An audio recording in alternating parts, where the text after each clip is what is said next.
ربی ادخلی مدخل صدقین و اخرجنی مخرج صدقین واجعل لی من لدنک سلطانا نصیرا۔ اس خوبصورت دعا میں سچ کو جس خوبصورتی کے ساتھ بیان کیا گیا ہے، لیکن جب ہم اس دعا کا موازنہ اپنی زندگی کے ساتھ کرتے ہیں تو ہمیں کہیں پہ بھی سچ نظر نہیں آتا۔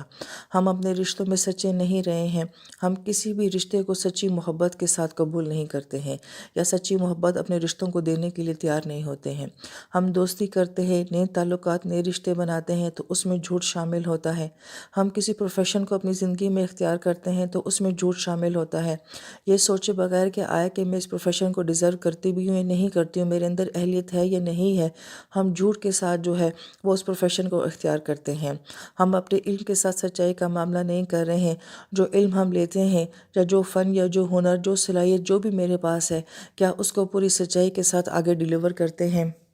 ہم اپنے وعدوں میں، چاہے ہمارے وعدے کسی ادارے کے ساتھ ہوتے ہیں، ہمارے ایگریمنٹس ہوتے ہیں یا انسانوں کے ساتھ ہوتے ہیں، ہم اپنے وعدوں میں، اپنی ایگریمنٹس میں جو ہیں وہ سچے نہیں ہیں۔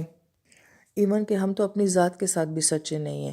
خود ہمیں پتہ ہوتا ہے کہ ہم غلط کر رہے ہیں، ہم جھوٹ کر رہے ہیں، لیکن ہم اپنے ضمیر کو تھپکیاں دے کے سلا دیتے ہیں۔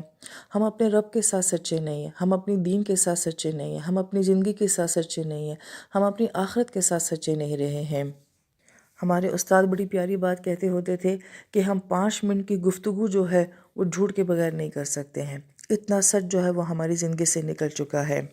نبی علیہ السلام کی حدیث پاک کا مفہوم ہے کہ آپ نے فرمایا کہ اگر تمہارے پاس یہ 4 باتیں ہوں اور اس کے بعد اگر دنیا کا کچھ بھی تمہارے پاس نہ ہو تو یہ کبھی مت سمجھنا کہ تمہارے پاس کچھ نہیں ہے۔ اور وہ 4 چیزیں کیا تھیں؟ ایک امانت کی حفاظت، اچھے اخلاق، سچ بولنا اور کھانے میں پرہیز۔ اور یہ چاروں چیزیں ایسی ہیں جو آج ہمیں اپنی زندگی میں نظر نہیں آتی ہیں۔ جیسے نبی علیہ السلام کی حدیث پاک کا مفہوم ہے سچ ڈھونڈتے رہو، ہر بات میں، ہر چیز میں سچ کو ڈھونڈتے رہو، اگرچہ تمہیں یہ نظر آ جائے کہ اس میں تمہاری ہلاکت ہے، پھر بھی سچ ڈھونڈتے رہو، اس لیے کہ اللہ تعالیٰ نے نجات جو ہے وہ سچ کے اندر رکھی ہے۔ کامیاب آخر میں سچا انسان ہی ہوتا ہے۔ اس لیے نبی علیہ السلام کی حدیث پاک کا مفہوم ہے کہ سچے بندے پر اللہ تعالیٰ فرشتوں کے سامنے فخر کرتے ہیں کہ دیکھو میرا بندہ کس مشکل کے ساتھ، کس ہمت کے ساتھ جو ہے وہ سچ کے اوپر ڈٹا ہوا ہے۔ اور بڑی پیاری بات ہے، ایک بزرگ کا قول ہے کہ صادق شخص کی، سچے انسان کی 4 علامتیں ہوتی ہیں۔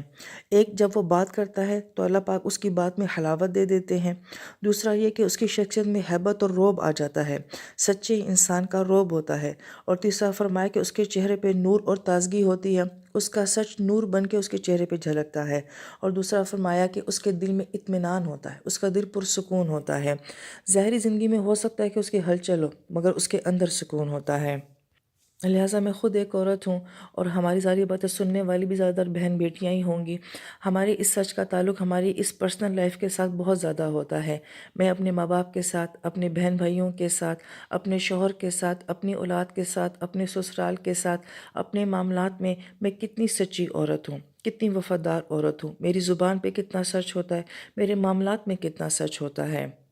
لہٰذا ہمیں اللہ تعالیٰ سے یہ دعا مانگنی چاہیے کہ رب کریم ہماری زبانوں پہ سچ جاری کر دے، مجھے سچ کہنے والا بھی بنا اور مجھے سچ فیس کرنے والا بھی بنا، اور مجھے سچ کے اوپر سلطان النصیرہ بھی نصیب فرما۔ آمین یا رب العالمین۔